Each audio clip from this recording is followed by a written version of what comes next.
guys, what's this Mustangs? Pooh guy is going back to GTA 5 Hour Downhill Rally. And we're having a bit of a race car-esque theme, starting with the Bistoro RA. Basically a Fiat 500. And whoa. It was a very rolling little thing. Probably the shortest it ever took to crash in this course. Yeah, the Sora, I wasn't expecting it to do particularly well on this course, but that was a, wake-up call. This is the first front-wheel drive vehicle we've had around this course.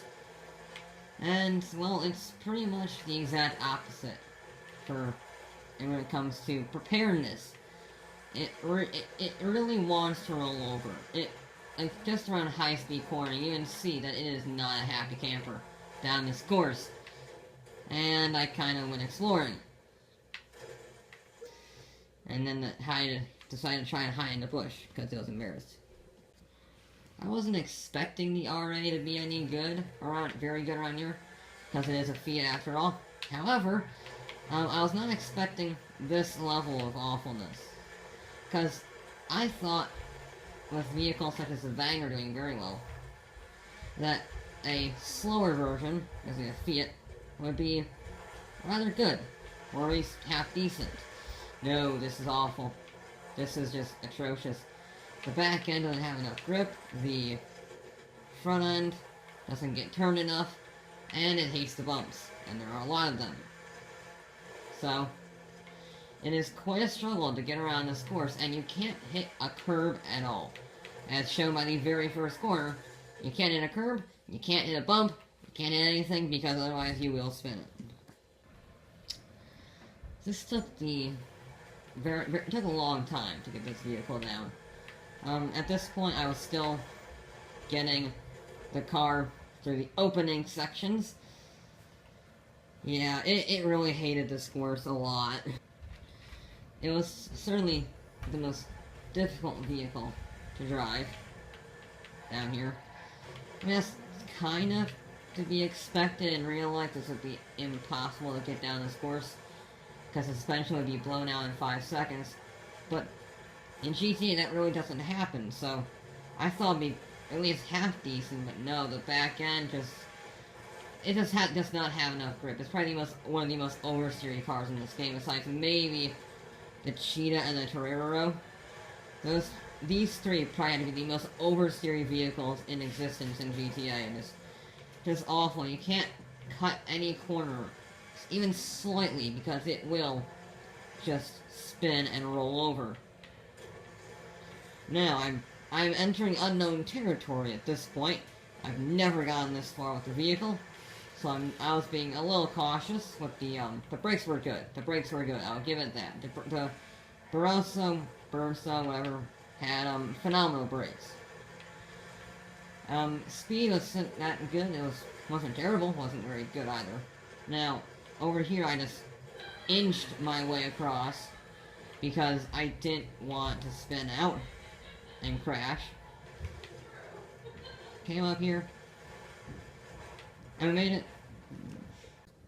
That last one was annoying to me because I was it was the last corner. It was the last corner and I spun out. I lost the back end. And unlike some oversteer vehicles where you can recover it, this one is very difficult to recover it. If you're under power, if you're powering the rear, you're powering the wheels of this vehicle, and you get some oversteer, you have 0 chance. If you're coasting against oversteer, then you do have a chance to correct it. But it is just the most oversteer little car, and I had to have a break. I wanted to get some water, so I was thirsty. And, I did a little bit of research on this vehicle. Turns out it is actually rear-wheel drive. So negate my statement that it was front-wheel drive. It is rear-wheel drive. I checked that, because I was curious on how a front-wheel drive car could get this much oversteer. We did, hit the wall and shatter some glass, but didn't really affect our overall time, so I kept going. then it was taking over 8 minutes to get this car down the course, so I was pretty much just saying if it's not too much of a slowdown, I will just keep going. And I was super, ultra, duper careful around this final corner as I jump across the line and right into a wall. Because, truth be told, it probably deserves hitting the wall, because this car is just ridiculously difficult to drive, and yeah, it took a very, very long time to get down this course. And we go from a oversteery hatchback race car to, well, the exact opposite, a Jester race car. I was expecting this vehicle to do a lot better. It's 4-wheel drive, it's a sports car, it's very fast, and it is one of my favorite looking cars, especially when you put all the modification time to make it a proper GT car. It looks beautiful. Yeah, I don't really have any complaints for the vehicle driving down this course. It doesn't get it's a little bit of understeer, I guess, a little bit of understeer, but not, it's very manageable understeer. And then it doesn't get any loss of grip because it's 4-wheel drive. It's fast, has good brakes, it looks nice. It doesn't really, I have no real complaints for this vehicle.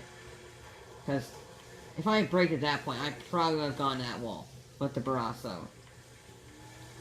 But with this vehicle, not really.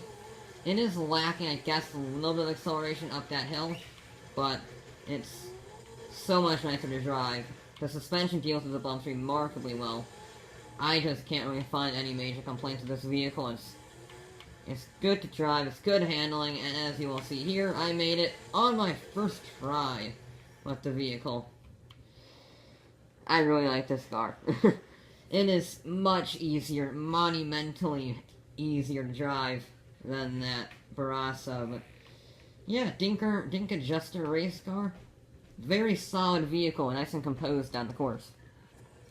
And our final vehicle of the day is expected to go very, very quickly, the BF400. Now, motorcycles in GTA have absurd levels of grip, as in, it is so fast that, I kind of got overconfident and went off the road, because these vehicles have just absurd amounts of grip, and I thought I could carry a little too much speed. But these motorcycles, I don't know why they are so fast, but I don't know why GTA gave them so much grip, these bikes, but the Sanchez and the Body and the BF400, which I'm driving right now, is just, they're just so stupidly fast around every track. They are light years faster than everything else, pretty much. Besides maybe a certain few supercars, nothing can even remotely rival any of the top 5 motorcycles in this game. And they are just so absurdly fast. And the BF400 here is pretty much ideally suited for this course. You can see there, the character on the bike just loves to stay on. I did get rather lucky there with that wall, I will be honest. But the bike here, I mean, just look at how fast it's going. Yeah, it gets tossed around by the bumps a lot, but in fact, so much I kind of ran wide and I basically stopped dead, so yeah, kind of a ruined run. I want to try that one again. And on to the times. The fastest vehicle on the table and of the day, unsurprisingly, is the BF400, but surprisingly, it's not the fastest by as much as you think. The trophy truck is only 7/10 of a second off, and considering bikes have so much grip and are so light, I was amazed that the trophy truck got anywhere near that, because the bike did a 111.13. Second place would go to the Dinka Jester race car with a 121 1.89. Good showing from that. It is slower than the Cheetah Classic, but it is faster than the Tesla Z-Type, the Dubs, the 656, stuff like that. And finally, at the very, very bottom of the table, in last place, unsurprisingly, is the Barrasso RA, with a 128.48.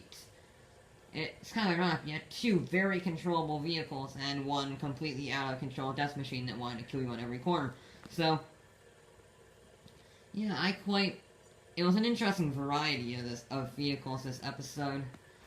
But that is it for this episode of GTA 5 Way Back, with more